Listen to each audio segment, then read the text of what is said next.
Welcome to the Simply Real Life podcast. I'm Sarah, the founder of Simply Real Health, here to help you simplify, amplify, and elevate your life. This show is for those of you who want the real talk on how to live a more intuitive and intentional life, a life that's healthy from the inside out, and one that feels more effortless, aligned, simple, and more alive.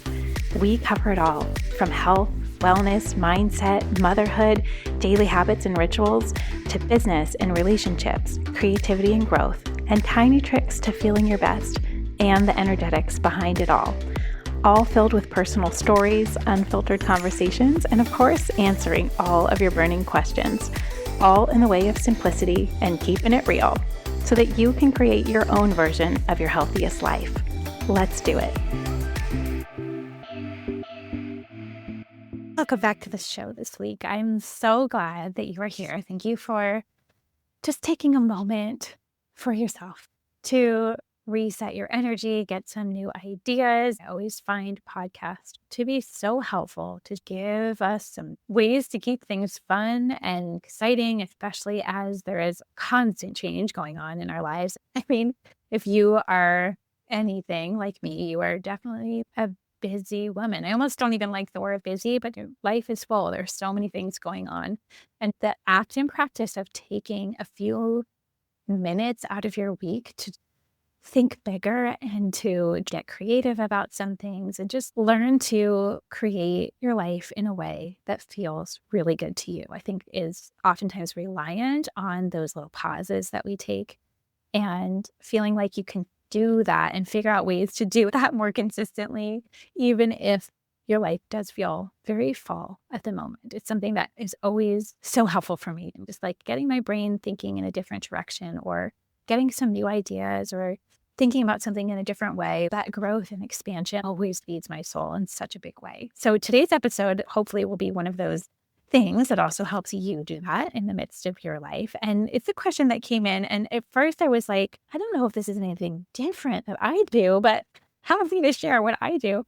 Her question was so great, I think, especially for this time of year. And she said, how do you make your home cozy? How do you make things cozy for your family and also for yourself? And I just love the thought of that question. And maybe it's because she has been around for a long time and definitely knows, yeah, I love all things cozy, whether it's clothing or making my home that way. It's just like the vibe and the energy that you set and that you can create.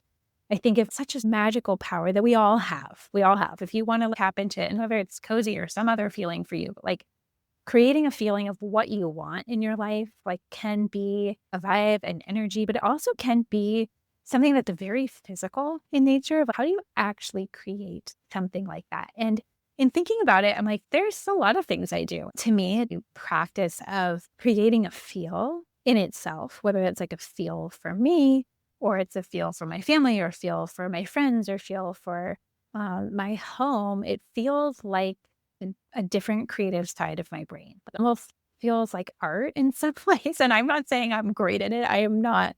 I know so many people who are like very good at it, like very good at design, very good at textures, fabrics, but I like to play with it. I like to play with the energy and the feel. To me, that feels like the definition of feminine energy. Just like, how do I make things feel really safe and warm and inviting and that people can relax and be themselves? Creating a space where we come into and everyone can just be who you are, be how you feel, come in, that you are welcomed, almost like this imaginary hug. That's how I like to think about it sometimes. And I think there are a few things, at least after this question, I'm like, yeah, there are quite a few things that I do that are intentional around creating a different environment, specifically in my home, for my family, and then also for myself. So number one, I would say, especially this time of year, like thinking about cozy, thinking about fall, winter, to me, this actually is a very important thing that I do because I am not a person who naturally loves fall and winter. As we know, I've talked about this like 6 million times on this podcast, but it's not natural for me. And so this is very much a learned art of like, what can I do to make it feel better? What can I do to make it feel good, even if I don't love the weather outside? And I would probably prefer to be outside 99% of the time. My body feels better outside. in nature. I feel more calm. I just feel grounded. It resets everything for me. And so when that is not always doable, so this creation of the feeling of it specifically, again, in the fall or winter, is something that I do take pretty seriously. And I don't think I realized this until like 5 or 10 years ago of how much I love thinking about our home and space and what that feels like. Again, I'm not an expert in this. I do love the thought of we create the vibe. I refuse to let the weather dictate my mood and how I feel. So this is my act of maybe rebellion against that. But there are some things that I actively do. So I thought I could just quickly share those things with you in case they inspire you to maybe do something similar for you and your family this season. Number one is cooking more this time of year and baking more. Because I'd like to do that so much. I mean, what else are you going to do? To me, cooking, baking, it feels like the most productive like hobby you could possibly have because it's something creative. It's a different side of your brain. You're getting to play around. You're getting to test and try. You get to pick stuff that you like. You get to pick stuff that can expand your family's taste buds too. And doing so in like a delightful way. It's something that you can do with kids, which is also, side note, something that I am looking forward to is what things can I do with my kids that are things that I also enjoy too, just because that is such a better feeling and vibe. Let's find things that we all really like to do instead of it only being about kid stuff, only going to the playground, only going to do things on the weekends that they like to do. I find there's a better vibe when we can also include things that Kyle likes to do, I like to do, and then do that as a family. So baking and cooking is one of those things that I can do with kids, and they seem to like it, especially baking, probably more so, but cooking too. And it just feels like such a productive use of time because we get to eat it later and we all have to eat multiple times a day. So I love taking this time of year to try some new recipes and because the nature of my job, creating a new recipe every week for the cooking club, of course, but then also like on the baking side of things, like really leaning into the fun and easy stuff that also helps make our mornings a lot smoother, like having healthy scones and healthy muffins and breakfast cookies, like all these fun things that, of course, they're branded that way. And like kids are so much more likely to want to eat them. But they streamline my morning because then breakfast becomes easier. It's already in the freezer, just easy to warm up. And it's one of the reasons why I put together that busy morning breakfast guide. So I'll put that in the show notes too, because you guys have been loving it. And I'm like, I know, I get it. It's why I created it because it really does save so much time. And there are things that you can do with your kids, or you're just cooking for people in general, or cooking for yourself, like having things around that you're not having to buy baked goods at the store that are never going to be made with real good ingredients. At least it's rare. You can definitely find them, but it's rare. And so just making that stuff at home is an automatic way to be healthier and be eating real food. So I did a full collection of all my favorite baked goods, especially for fall and winter, that are quick and easy. And I was talking to my best friend who bought the guide, and she was like, it's so funny because I shy away from baking because I always feel like it's so many different measuring cups and so many different things. And so these recipes are really designed in that way of let's make it simple. One bowl you're mixing it in, one thing you're pouring it into, less dishes, but so worth the time, so worth the energy, and also makes the house smell amazing and it makes it feel cozy. And to me, I don't know if anyone else thinks about things like this, but to me, hopefully I'm creating core memories for my kids. Cooking in the kitchen with mom and like how it smelled and how it felt in the morning to come down to this warm, delicious pumpkin muffin. Wow, life is really good. And I want them to carry that feeling of coziness and warmth and being in our home, even taking that energy as they go to school and sending them off in their day in that type of energy of feeling happy and nourished and content, and they have energy and they're feeling really good. To me as a mom, I'm like, that feels so worth taking the time to do, especially if it's something we can do on the weekend or when we have time or after school and do it together. And it's kind of fun to get them involved in that way. The next thing I do is I light candles. Usually around this time of year, it's almost like a 4 o'clock or 4:30 alarm that goes off in my brain as the sun starts to set and it gets dark earlier, that it's candle hour. And I go around the house and light all my little beeswax candles. And I'm very specific about candles because gosh, you guys, I used to be such a candle collector and I loved all the like fancy smells, but they are just so toxic. Like most candles are actually so horrible for your entire body. They're just like cancer-causing chemicals. I mean, I don't mean to fearmonger, but they are just really bad. And all of the fake fragrances and even the soy wax and paraffin. It's all these toxic fumes that we are burning in our houses without windows open. It is not the vibe that I wanna set because I feel like I know too much. So I've been through this huge change, I would say, over the last 10 years of getting all of the fake scented fragrances and old school candles out. Like, I want to have the vibe of a candle. It's soft lighting. It just makes things feel magical. And something really cool I found out about doing actual beeswax candles. So you wanna have, like, a beeswax-based candle or coconut wax. Like, those would be the only 2 things that I am buying. So I either do the Primarily Pure candles if you want something more scented. They have great ones that are seasonal, or just doing beeswax. And something I learned about beeswax is that they have been traditionally used for centuries of purifying the air. So not only does it have this slightly sweet smell, but it actually purifies the air. It's like it's doing twice as much as like a regular candle. I have little tea lights, and then I also have taper candles. You can even get them in different colors. So there's like Halloween black ones I have, and green ones for Christmas, and pink ones for Valentine's Day. That's something that I love and is such an easy thing. Even just as you're cooking, lighting a candle, it brings such a sense of warmth and comfort, and light is so comforting, especially in a season that there's way more darkness outside. It feels like the antithesis of it. Like I'm being like a little bit of a rebel as I do it. The next thing I do is I really think a lot about lighting. I don't know if any of you are like this. Lighting to me is such a game changer in terms of how a room feels. And so I will say all of the switches in our house, in the main areas, I'll say, are on dimmers because it is so rare that there is ever a switch on and it's turned all the way up. I'm also very particular about the bulbs that we use. I always want a really warm bulb, not cool, not LED bulb. I just can't stop thinking about blue light blasting into your brain, keeping you wired and awake at night. And Kyle disagrees with me, and his entire office and the basement downstairs is all like bright LED light, how he likes it with can light. But the upstairs is my zone, and I am so particular about it being calm and warm lighting and a little bit more of like a reddish tone. So even in our bedrooms and the kids' bedrooms, like their bedside table lights, we have red light bulbs in it because it helps relax the nervous system and gets them ready for sleep, and it's way easier on your brain and your body.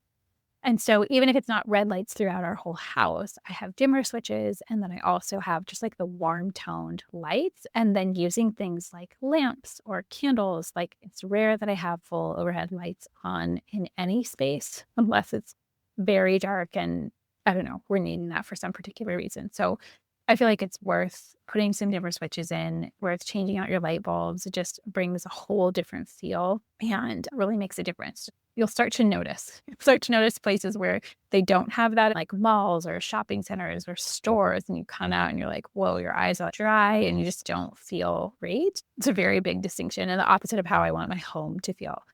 The next little thing that I do to set the vibe and make things cozy is just think about music. It doesn't even have to be cozy, relaxing music, although that's what I love and would prefer. But with kids, even just having like fun music on for them or dance music or playing music more often. And to me, I want to expose them to a lot of different types of music. My parents were great at this. Like they would play not only kid music, but their types of music. And music was always on in our house. And sometimes I forget about it. But being able to tap into that at any point to like raise the energy, lower the energy, like make it feel calm, make it feel relaxing, make it feel fun, whatever it is we're going for. It's such an easy way to change up how things feel and sets the tone. And then I also just secretly like thinking about my kids getting exposed to some different types of music or things that they will grow up hopefully appreciating it because music is such an amazing thing. Next, soft textures or just texture overall in our house. So I'm very particular about the blankets. We have like very cozy, warm, almost like weighted blankets. I've been swapping out some of ours lately because we've had years and years with the ones that we have had, and going into more some natural fiber and linen and cotton and bamboo and looking at some of those to replace some of our older ones, but just soft textures, things that like you can grab and just cuddle up with. That is such a easy way to physically relax your body. And I just love seeing my kids wrap up in blankets, especially in the fall or winter. Just is such a nice feel for a movie night or just sitting on the couch or playing games, whatever it may be. That is definitely something I think about. So not only with blankets, but like texture in the home, whether that's curtains or the pillows on our couches having different textures. Like some pillows are velvet, some are a woven linen. I feel like can do so much in a space and also help our nervous system as well. Some of the other things, making warm drinks every fall and winter. I've always been a Bevi lady. You all know this, but like doing tea with honey. Sometimes for my kids, they just call it honey tea, which is the tiniest bit of honey in hot water. I'll make that for them when they're sick. So warm drinks. Last winter, I got really into doing healthy hot chocolate. I do some collagen or bone broth powder and cocoa powder and a little bit of maple syrup. And it was so good, so delicious. But things like that, like just warm drinks. It's so cozy, comforting, even just like brewing a cup of tea or playing around with even loose leaf tea, getting like a stainless steel tea strainer where you can put loose leaf tea and make like bigger batches at a time, playing around with like different herbs. I mean, maybe this is too far for most of you, but I find that stuff fun. And I'm like, oh, this is interesting. And they all have these different medicinal properties, just warm drinks in general. I will say it is really helpful if you do have access to get the higher quality teas that are made really well. There's all these things coming up, like there's plastics in tea bags, brands like Yogi Tea and traditional medicinals, and trying to get organic tea when possible, but then mixing it up. And really good high quality honey, I feel like makes a huge difference too. Next, things I also do to make things cozy is getting outside, because it's almost the contrast of feeling cold or it's dark or it's rainy.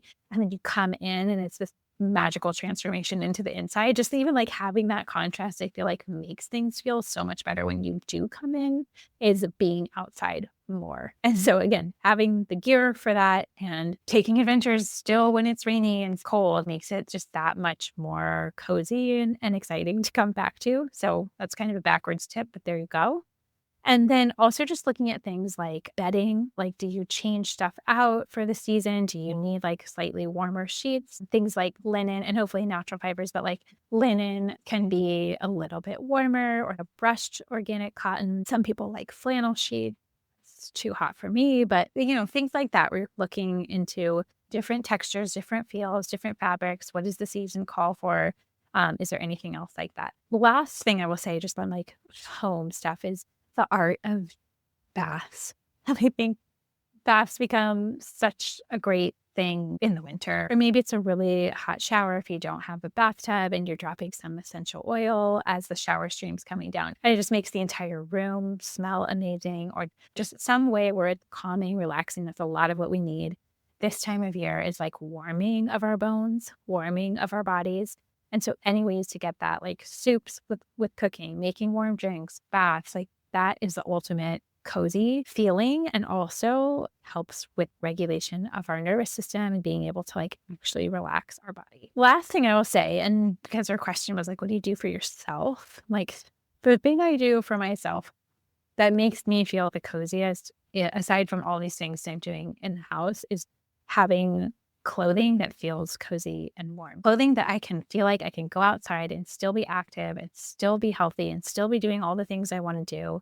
And it supports me in that. Like I'm not afraid of going outside because I know that I can stay warm as I'm doing that. So like really good quality gloves and really good quality like, waterproof hiking shoes, so I can like still walk for miles if I want to without having to walk miles in a rain boot. Like that's just an example. And then also just doing a clothing rotation, where I take all of my summer stuff and I put it in bins and put those away. And then I rotate in my sweaters and warm, cozy things. It's almost like this delightful thing. Like you don't have to go shopping because like, oh yeah, I forgot about all of these, and they're all cozy or long sleeve or things I forgot about that like get fun to get dressed again. Getting dressed not because you feel like you should or for other people, but the act of putting something together that you feel good in, or like adorning yourself, right? And that is a really good practice to do, even if it's not all the time. And I'm like right now in this stage of life, it's not all the time. But the days that I do get dressed, I'm like feeling great about myself. I took a shower and got dressed today, So I do think that's an instant thing that I go to when I want to change how I'm feeling, when I want to feel cozier or more put together, or I want to have a little artistic moment of trying to adorn myself and just appreciate my body, appreciate my youth, appreciate just how I feel. And I feel so healthy on the inside. And so also doing that on the outside and having textures, fibers, clothing that makes me feel good to wear it and to have those things on. That is something that I do for myself. And I think it's one of the reasons why I love clothing and I love shopping, because to me, it's that expression of that and of taking care of yourself and of adorning yourself and creative and playing to not take it so seriously. To me, like that's really what clothing represents. And then the older I get, it's been more about less overall, but higher quality, like better quality fabrics and getting rid of some of fast fashion and kind of cheap stuff. But I want to invest in quality pieces that I'm going to have for a long time and thinking about my legacy wardrobe. Like, what are the things that are going to stand the test of time? And it's a good, fun, like challenge for my brain. So I hope that this gives you some ideas. Not an exhaustive list, but these are just some things that I do or like to think about or pay attention to, specifically this time of year when I want to make things feel cozy and inviting and warm and welcoming. And to me, that's like the biggest expression of my heart and of my values, and that I really am wanting to live my life in a way that encourage those things. So I hope this was helpful to get some ideas. And if you try any of these things, let me know. Come over and find me at Simply Real Help on Instagram. And I hope you have the coziest fall possible. If you enjoyed this episode and want more like it, make sure you're subscribed to the Simply Real Life podcast wherever you listen to podcasts, and maybe share it with a friend or two. That would mean the world.